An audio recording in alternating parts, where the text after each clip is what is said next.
He's using the normal mode. As you can see here on this screen, there are several different modes that you can toggle on or off. There's a hard mode, in which bosses are much faster, and they attack more quickly and more frequently. And often they will block their weak point much more effectively. So the run is started here. You can roll, and you can shoot an arrow and retract your arrow, just like that. There's a few tiny little puzzle elements in the game, just like that first switch, but most of the game is bosses. It's a bit of a boss rush game. It's been compared to Fury, as well as the obvious but not quite accurate comparison to Dark Souls, and a lot of people think it looks like a 2D Zelda as well. So this first boss coming up is right here in this room. His name is Sludgeheart. And this boss is one of the most notorious bosses in the speedrun, and it's the hardest fight. So it's good that we get it out of the way here first, and let's see if Zigouigoui can get a good fight here. He's kind of cornering himself, yeah. So that can happen. The boss has movement that's random by itself, and every time you hit the boss with your arrow, he'll split into 2 different blobs. And in hard mode, that's actually 3 different blobs, so it is a lot harder on hard mode, naturally. And the blobs, when they split, they go into a random direction, and their jumps are somewhat random. There's a bit of a way of manipulating where they'll jump. As you can see, the heart blob will try and go towards him, like it's doing here now. And now that it's a bit too close, it'll start to go away from him. So the heart blob wants to be close to him, but not too close. And here, there's a bit of a tricky moment here. Oh, that was a close one. The hitbox on the boss is much wider than it is tall, so it's easier to hit him from the top. But there, he got him from the side. Alright, so we're past the hardest boss in the game, the first boss. Here's the soul cutscene animation. So like I was mentioning earlier, you do absorb souls from the enemies in this game. The enemies are all bosses. And this animation takes about 18 seconds. There is a way of skipping it, and it's very tricky. And it's a bit like an Ocarina of Time one-frame trick, where you try and start the animation on the same frame that you get out. And you do that by quitting on the same frame. The problem is, if you quit a little early, then you have to redo the boss fight, and it's a bit of a run ender.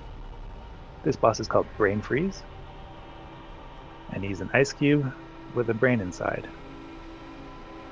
That's one of the more fun bosses to do because it's so quick, and the movement isn't that precise, but you feel like you're really active all the way through. You have to roll around him, light your arrow, and shoot it to melt the ice cube, and then you have to shoot the brain.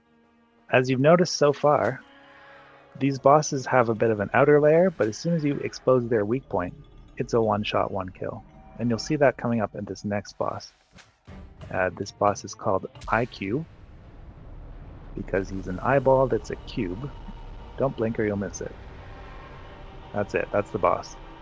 So in this boss, he rolls around the room in a cube form, so you can see the pattern on the floor, and you can anticipate where he'll roll. But you have to shoot him on one of the faces of the cube, and that's where his eye is. Right now you can't see it on the screen because it's behind, and he used a arrow retraction to get the arrow into his weak spot. This next boss coming up is near and dear to my heart. His name is Goliath. And here's a trick that we think the developers intended you to be able to do. You get outside the arena, and you pull the arrow into the boss.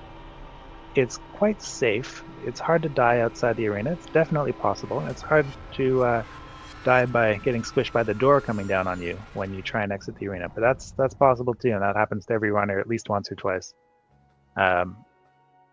There's an achievement for killing a boss from behind like that, so that's why we think that the reverse kill, the speed strat that we just saw here, is intended.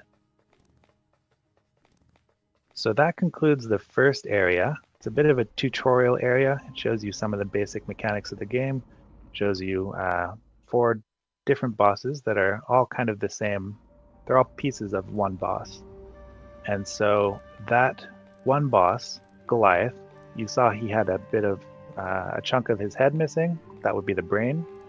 He had an eye missing. That's the eye cube. And he had a chunk out of his chest missing, and that was Sludge Heart. So right now, there are 4 kills registered, and one of the lights on the main door has been turned on. When all those lights are on, then you can go into the main door and get to the final area. So it's an open world from here, and Zigouigoui has opted to go with the regular route. This is the one that's the fastest and the most consistent. Most people go to the forest first, and that's where he is. This first boss that he's doing, the mushroom, very similar to the eye. So you aggro him, he starts coming towards you, and just from the way the boss AI works, we know that his weak spot is on his back relative to us. So we pull it into him as he lands. Takes a bit of timing, takes a bit of practice, but overall, once you know the speed strat, it's a very easy boss.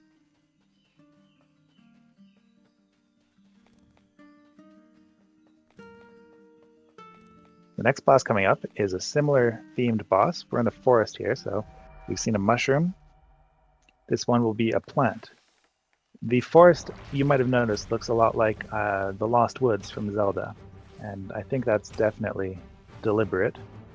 And you have to find this boss. It's not as easy as it looks. It uses a bit of non-Euclidean physics. You have to go left and then right. So there's definitely a magic element to this forest and the bosses in it. So yeah, that's the boss where you have to kind of wait for him to go around and do a full cycle. But as soon as the plant inhales, we shoot the arrow right into the plant, uncover the petal, and that reveals the weak point. And like every boss, one direct hit to the weak point is good enough to kill it. So that's it. There are only 2 bosses in the forest area, and we're moving on to the next area. We're making good time here, and except for 1 death on the hardest boss, the first boss, this is turning out to be a great run. There's a big overworld here, and very pleasant music. The people tend to really like the forest music, and you can hear, I hope you can hear the forest music and the overworld music here. It's very peaceful, and it serves as a bit of a calm down period between each difficult and intense boss fight, especially if you're playing this game for the first time, or if you're playing it on hard mode. He came over here to hit the checkpoint, and he'll spawn there as soon as he quits the game, or if he happens to die. And this path that he's taking over here towards a graveyard area, this is a bit of a dead end, so he's going to not hit the checkpoint here, and go and do this first boss and the second one, because there are 2 in this area, and then he'll quit to the main menu and respawn back up over there to the left. So this is one of the bosses in the game that you have to kill from behind. There is a bit of a way of clipping your arrow through his body, through the mask, I guess, the protective mask, to get the weak spot behind him, but this game really tries to do a different thing with each boss, and I think they succeed with that. And this boss is the one where you have to hit it from behind. As you saw with the mushroom and the eye cube, mushroom's name is Obello, by the way, as in Portobello. With those 2 bosses, the quickest way is to kill it from behind, so there's definitely a lot of versatility, even if you just have a few controls. Is there rolling? You can run, actually. Some players don't actually realize that you can run just by holding the roll button. And that's very helpful for getting around a boss fight, especially when things go south. And this boss is sort of an Easter egg. He's very well hidden, and there's no fight. This boss is the only boss that speaks to you directly and gives you a bit of a hint about the lore of this game. I guess you could say there's a comparison to Dark Souls here with the vagueness of the lore. And to get every piece of information that this boss gives, you need to come back here under different conditions, and his text will change a little bit. But there's no fight here. You just have to climb up the boss, and he'll say, "Do what you must." And you get the kill. and take his soul. You may have noticed the boss names. The ones I'm telling you, you can't actually read those on screen. They're written in a cipher that the game calls Titanese, and until you beat the game the first time, you don't unlock the ability to read the cipher. The game will translate it for you, or decipher it for you, rather, once you've beaten it the first time. This boss is an exception to that, though. It will give you his name. This boss is Knight Elhanan, the legendary Titan Slayer, and he's pretty similar to the player character.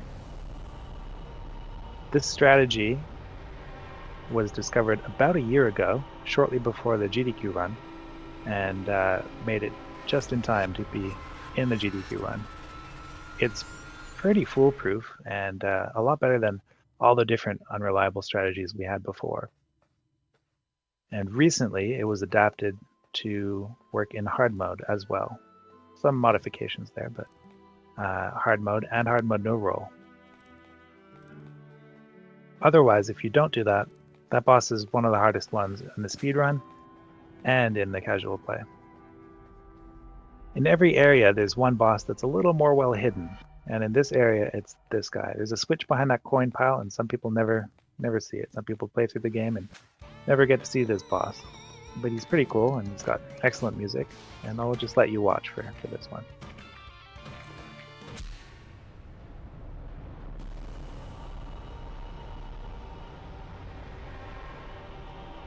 And there you go. So you have to see the whole cycle of the boss. He jumps around, and when he does 3 lunges towards you, he opens his mouth. I guess it's a chest. It's a bit of a mimic. Opens its mouth and fires a coin at you. But if you get your shot directly onto its tongue, then you'll get the kill. And it's faster to quit out here to get back to the checkpoint than it is to leave the way you came in. So that's why Zigouigoui just did that right then. Each boss has a weak point, and if you're very observant, you might have noticed that every weak point so far, we haven't been able to see them all, but every weak point so far has been pink, red, purple, and glowy. So it's got a different color scheme than anything else on the boss. And that will remain true for most bosses in the game.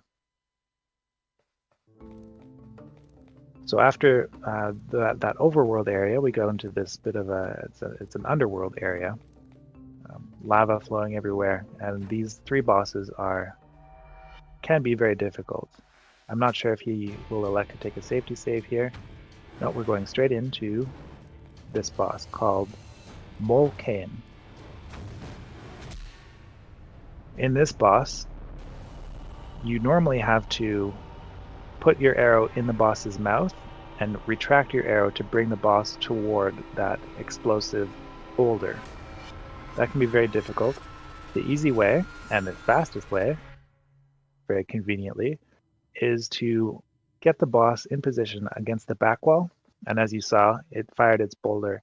It bounced off the back wall and hit the boss, exposing its weak point.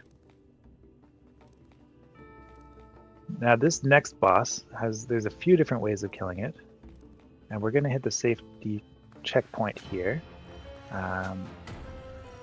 Now there's a couple reasons for hitting that safety checkpoint. The first is because this boss is hard, and the second is because there's a death warp here.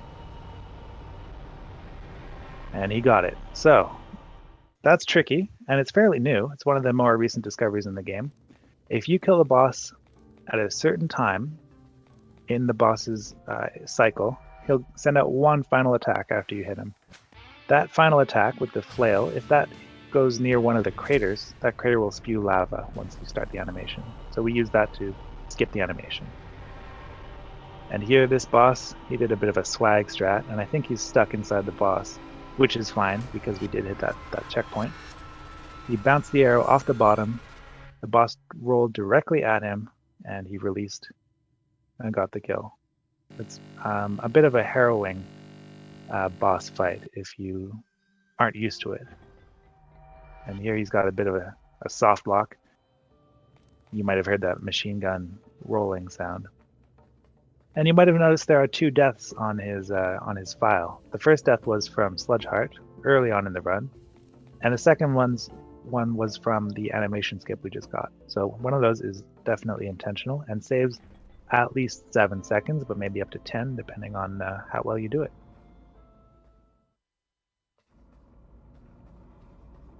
Most areas in the game have 2 bosses. Like I said, one of them is pretty well hidden. The fire area we just saw had 3, and this upcoming area, the ice area, also has 3. I like the music here quite a lot. So, in this area, we'll start with the boss that's a little more well hidden by doing a puzzle here. The puzzle is to thaw the ice blocking the cave in the right side of the screen here, and we do that with the torch puzzle.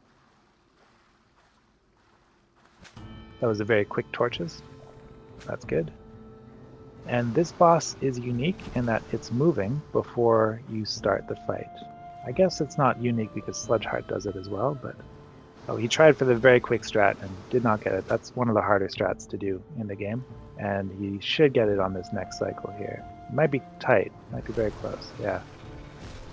The boss has a hitbox that is wider on its underbelly, so depending on the angle at which you shoot it, or if you try and get a pull kill, it can be easier or harder to hit that hitbox. So it's very deceptive. And again, the hitbox for this boss, the vulnerable point, is pink.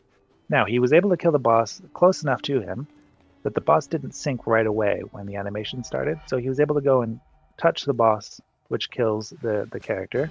And now that counts as an extra death, but it does count the boss kill. That skips the animation. Saving about, I'm not sure, at least 10 seconds, probably more. The Yeti boss is very quick, and there's lots of different ways of doing it, but everyone seems to do the same consistent trick, where you let yourself get hit by a snowball, and that positions you right near the door, and you can do the rest of the fight just like you saw. Now the next boss coming up is the last boss of the overworld bosses, just based on the order that Zigouigoui has chosen to do them. The standard order, I should clarify. And this boss has a quick kill, but I don't know that anyone has a completely 100% consistent way of getting a quick kill. So we might do a 2-cycle. Yeah, so this will be a 2-cycle. It should be no problem. He's just going to wait for him to pop up and get the kill. So you saw the attempt. Zigouigoui did try and fire the arrow as soon as the mouth was exposed on that boss. Again, pink. Bright glowy pink means vulnerable spot in this game.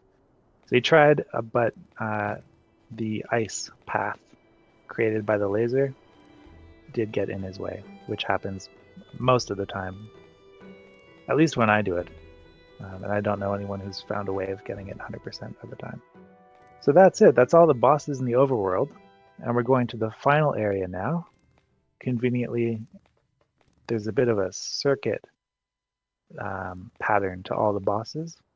And by continuing this way, we end up right near the beginning, which is where the final door is. The roll timing here is pretty tricky. You've got to try and be as optimal as possible to go as quickly as possible. And if you try too early, you'll miss the roll, and it won't let you try again for a few frames.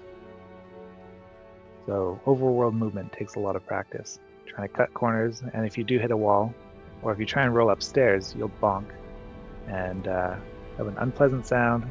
Kind of sounds like you hit your head and waste a second or two. So as you saw, all those lights were lit up on the door we just went through. You only need 7 overworld bosses plus the 4 from the tutorial to be able to light up all those lights and open this door. But we've done all of them so far in this run.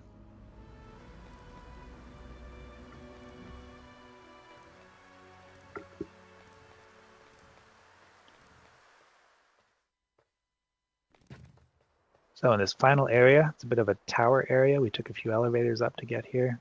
Raining. Looks like we're above the clouds, and we're going to fight the final Guardian, which is the second last boss in the game, not counting the secret extra boss, which is required for this run since it is 100% all bosses. So this boss is quite difficult. He may remind you of the fourth boss we saw in the game called Goliath. This boss is called Goal Set. Oh, there's a quick death here. That's not too bad. He'll respawn right away, right next door. And it's a good thing that he got that checkpoint. You can skip that checkpoint if you want to save the frames. So you have to have the exact right timing to roll out of the fist trajectory and not get killed by them. The laser has a very predictable movement, but it's always right where you want to be. So that semicircle laser does go on a path that's predictable, but that's exactly where you want to be most of the time along that path. So it can be very difficult.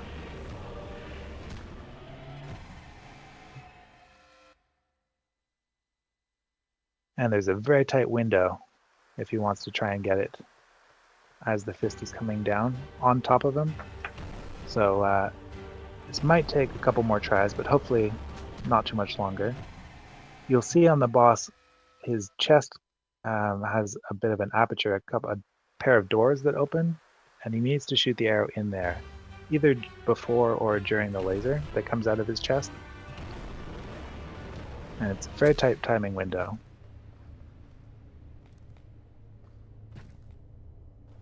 That should work. There he goes. And here we go to the third animation skip that's in the game. If you don't try and do the risky skip, the one that's a perfect frame. There's a clip there, and he got past the boss, and now he's near the exit. So he'll start the animation, wait a little bit, and then go out the exit. If you go too early, it'll just crash the game. And here he'll roll up the stairs, because exiting right there, that's an infinite roll, because exiting a boss during the animation gives you a bit of a glitched state where you can roll upstairs and infinitely. And here is the first final boss of the game. This boss is probably one of the more difficult ones casually. It makes sense for the final boss. His movement can appear very random, but his movement is the same if you do the same thing every time. So what Zigouigoui did there was a set strategy, very specific movement, and the boss warped directly where he was aiming. And he just released the arrow right when the boss was vulnerable. And if you kill every boss in the game, like we've done here, that final door opens. You go to a white arena and face the boss called Truth.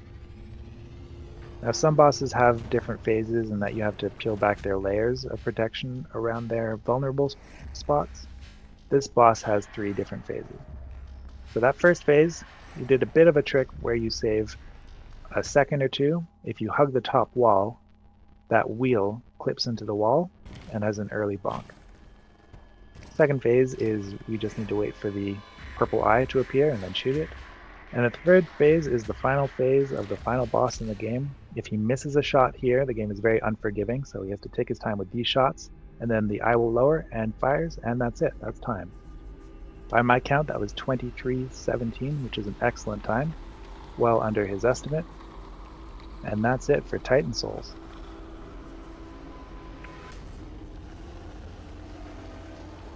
Just like to give a big shout out to the organizers and the runners. They're putting their time into this for a great cause. And thank you to the viewers and the generous donators. Without you, the people you see and hear, and the people you don't see and you don't hear on the stream, we wouldn't be able to give our time doing what we all love. So once again, my name is Goliath. I'll be back a little later for the speedrun of Brothers, A Tale of Two Sons. Coming up next is Transistor, Any Percent.